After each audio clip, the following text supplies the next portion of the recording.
Good afternoon, everyone. Welcome. My name is Lalit Nukla. I'm a member of user services team on the QDAS project. On behalf of my team, I'm glad you're here.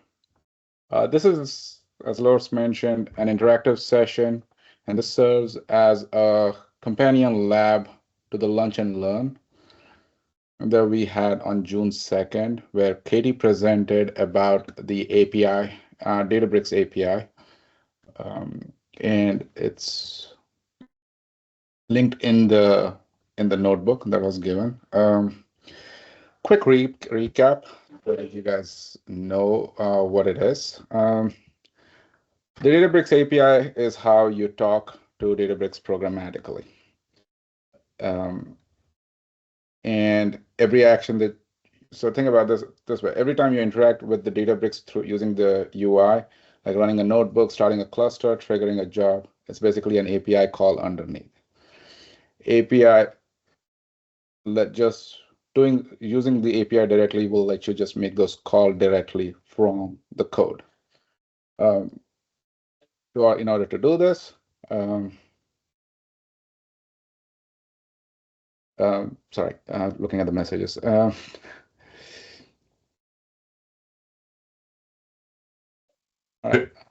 I'm fixing it while the Okay. version. Thank you.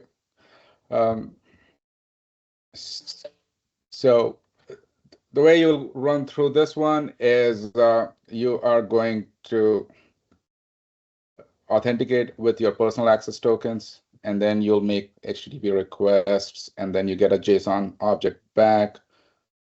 And the rest of it is basically knowing which endpoint to call. And everything is linked in the notebook, which I'm going to share my screen right now so that you guys can actually look at it.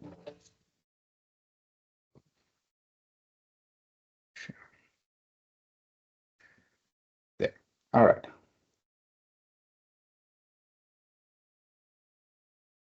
So for the most part, what you guys are going to run through here is, I just want to make sure this is a highly advanced topic, and a lot of this is basically the material is covered in the Lunch and Learn that has been linked here for you to go back and take a quick refresher. There are 3 problems that you can attempt, and the expectation is that you won't be completing all the 3 problems. That's fine. Work through a few of these to kind of get an understanding of what these API calls do, how you're going to run them, especially if you're working with jobs and try to run them, export their output. Problem 3 is something that will be of interest to you.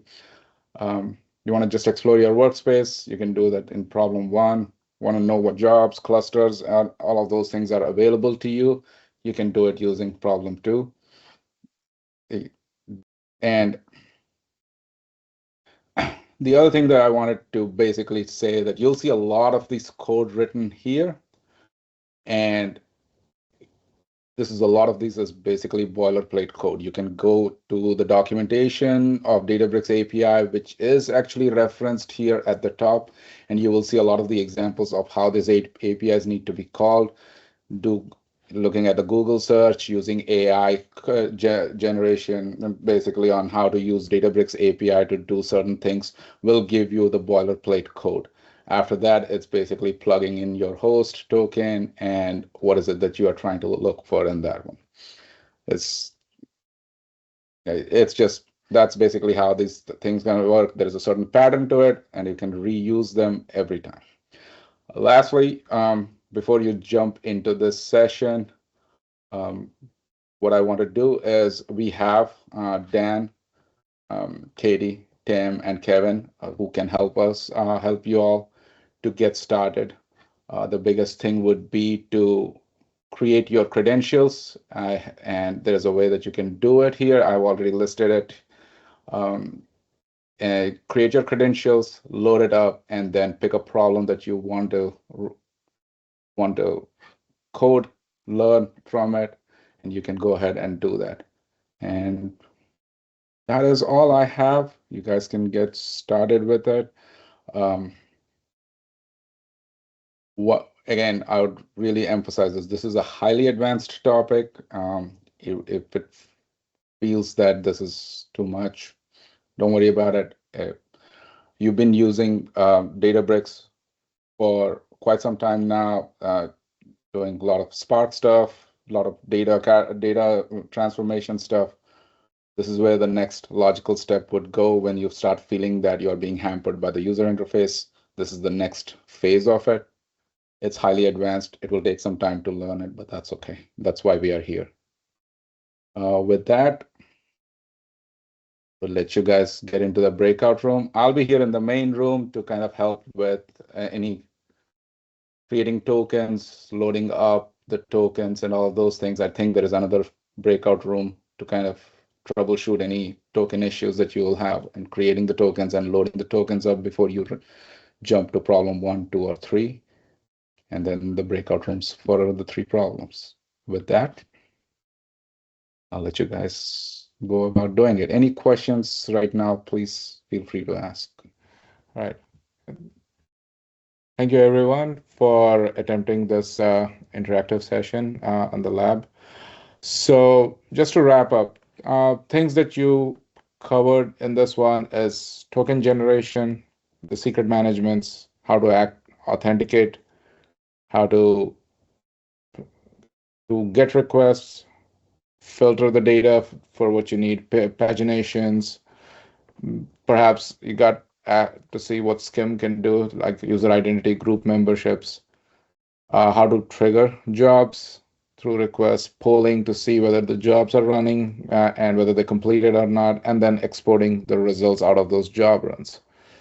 I'll again reiterate, this was an advanced topic, but what I want you to get into the mental model is that with Databricks API, you can do all of these things without clicking a bunch of different places.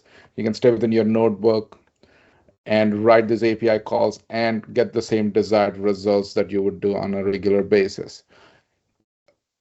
And the pattern is always the same.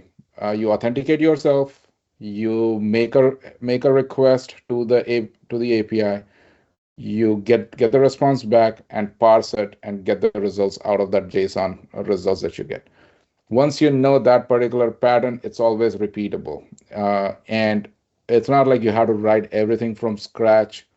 The documentation gives you good, decent examples. You can look it up online about how to do these things. AI is always going to be your best friend. It will give you a boilerplate code, which you can look at it, adapt it to your needs, and execute it, and you get your results.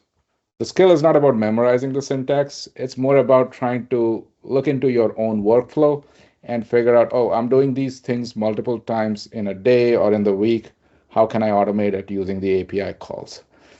And it's basically knowing where to look, where to delegate these jobs, things that you do to the API calls. So it's about thinking about like, where can this fit in your workflow? Is it running your jobs asynchronously, getting a report out of that jobs and storing it in your workspace so that others can view it? Trying to see what artifacts do you have in your own Databricks environment. All of that can be done through API, and you don't have to go about clicking on the left-hand menu multiple times. So start small, try to do one API call here and there and see what you get, and slowly but surely you'll see that there's a lot of benefit of doing things using the Databricks API calls to integrate it into your workflow. With that, thank you very much for attending this interactive session. I know this was a very dense, advanced topic, and I really appreciate you guys taking a stab at it. Hope this was useful.